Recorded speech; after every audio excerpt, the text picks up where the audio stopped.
আল্লাহ আমাকে ভালো বানায় দেন, আল্লাহ আমার জীবনটা সুন্দর করে দেন, আল্লাহ আমার আখলাক সুন্দর করে দেন, সময়গুলো জীবনটা কাজে লাগাবার তৌফিক দান করেন। এ কেমন জিন্দিগি ভাই, কেমন জীবন এটা? ঘন্টার পর ঘন্টা, 3 ঘন্টা মোবাইল টিপে কেমনে একজন মানুষ? 5 ঘন্টা মোবাইল টিপে কেমনে রে ভাই?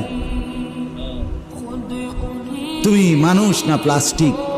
হায় হায়, সারা রাত উলঙ্গ ছবি কেমনে দেখে রে দোস্ত?